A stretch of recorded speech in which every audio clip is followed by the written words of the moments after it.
Hello and welcome to TheMonsterBlog.com's coverage of the Monster Truck Grand Nationals in Pocatello, Idaho. We're here at the Holt Arena as the CFP crew is setting up for tomorrow night's action, and we're going to be bringing you lots of coverage from the weekend. We'll be looking at all the racing and freestyle highlights from tomorrow night's action, and we'll be walking through the championship chase as it unfolds this weekend. That includes talking to the drivers, bringing you interviews of all their thoughts as they get ready to contend for the CFP Winter Nationals title tomorrow night.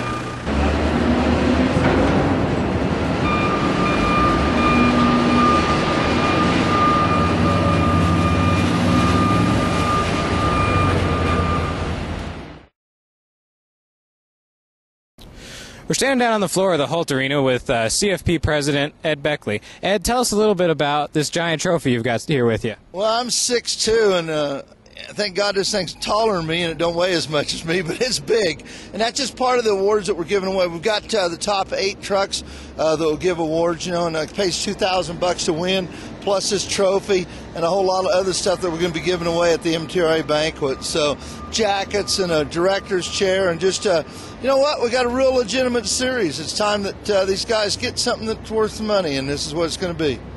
Now, Ed, you've got quite the setup behind us for freestyle and for racing tomorrow night. Tell us a little bit about what we can expect to see in the competition. You know, I think the competition is going to be crazy. I think the racing's going to be off the hook. We've designed a whole new track. It's a J track, either to the right or to the left. When they come out of that turn, they're going to go over a big double jump, or they can wimp out and roll over it. But then the next one's going to be a big one, too. And so we ought to see the trucks, the bottom of the trucks 15, 20 feet in the air going across the finish line, hopefully at about 60 miles an hour. And we still got plenty of room to stop.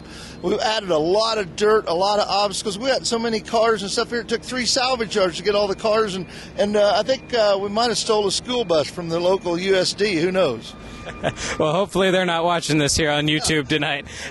Ed, tell us a little bit about the championship battle. You've got 4 really strong drivers in the mix still, 2 from Bigfoot, 1 from Sudden Impact, and then, of course, who am I missing? Well, you got Shelley that's in there, too, and like I say, I'm going to tell you something. T-Maxx is all fired up to win it, but he does not like that stop. You know, that whole bus stack, metal mountain as we call it.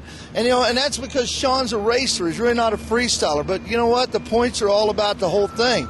And the crowd, we all know that we would love to just see monster trucks race, but that crowd wants to see destruction. They want to see these cars crushed, crawling up over vans, big obstacles, stuff like that. That's why we went big. We thought bigger is better this year. So that's what we're doing. And Ed, this has been an incredibly successful year for Checkered Flag. Tell us a little bit about some of the sellouts you guys have had and just your year in general. We've had 19 sellouts, and those are in some big arenas. I mean, and we got into some new arenas like in Chicago at the Sears Center, Charlotte, you know, Orlando, places like that. And in the last 6 months, it's been incredible. Went through a lot of adversities with a whole lot of staff change and all that stuff. And but I think we got it going, and our summer's already stacking up to be a good one. Plus, Checkered Flag Productions took over a racetrack in Dodge City, Kansas to run it. You can check it out at DodgeCityRacewayPark.com. It's going to be incredible. We got stuff happening, and I just, you know, I think a lot of that is devoted to the prayer that I do, and we're trying to do things right, you know, and our drivers are all about trying to win this championship. You got Sean Duhan that is, I mean, like a half a point ahead. Right behind him, I think, is Rick, and then there's just all these guys are stacked up, and then you got Shelley, and remember, this is double points, so you can go from last to first at this night. And, of course, you've got Rob French sitting back there in the wings with Twisted Dragon. I'm sure Rob's going to put on a show for us tomorrow. That thing will be twisted at the end of that deal. That's all. My prediction is Twisted Dragon will be twisted. That thing ain't going in the trailer in one piece, I promise you. He is going to, if he can keep that thing running, freestyle ought to be awesome. Freestyle ought to be awesome. He said, please be ready to flip me back over. That's all he said. Oh, God, here we go. So this ought to be wild. Well, sounds like it's going to be a great event, Ed, and we really appreciate you taking time to talk with us, and we really appreciate you bringing us out this weekend. Tell you what, I'd like to thank you guys. Tell you what, the Monster Blog's awesome. It's the best website around for monster truck news, and you guys do such an incredible job, and I'm just proud as heck to have you here. I greatly appreciate that, Ed. All the folks at home, be sure to come on out tomorrow night, Holt Arena, Pocatello, Idaho, for the Monster Truck Grand Nationals. And for those of you at home, stay tuned to TheMonsterBlog.com, and we're going to be keeping you updated all weekend long.